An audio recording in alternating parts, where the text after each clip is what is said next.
Welcome to the Altium Designer tutorial series.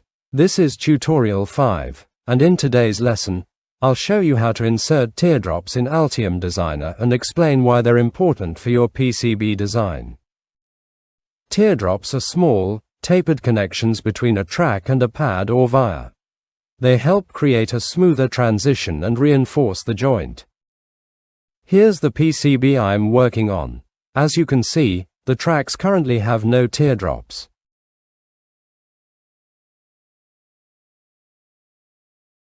To insert them, go to the Tools menu, select Teardrops, then Add. A dialog box will appear where you can choose to apply teardrops to all objects or only selected objects.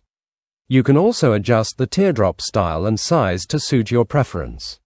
Once you're satisfied with the settings, click OK, and you'll see the teardrops appear on the track connections. Teardrops have several advantages. First, they increase fabrication strength. During PCB manufacturing, especially in milling processes, sharp corners can weaken the copper at the junction.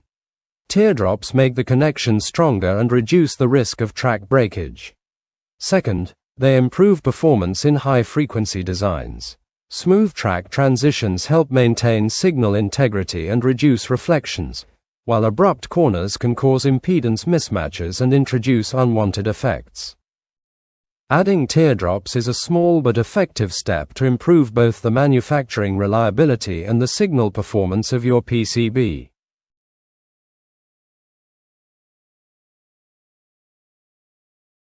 If you found this tutorial helpful, don't forget to like, share, and subscribe for more Altium Designer tips.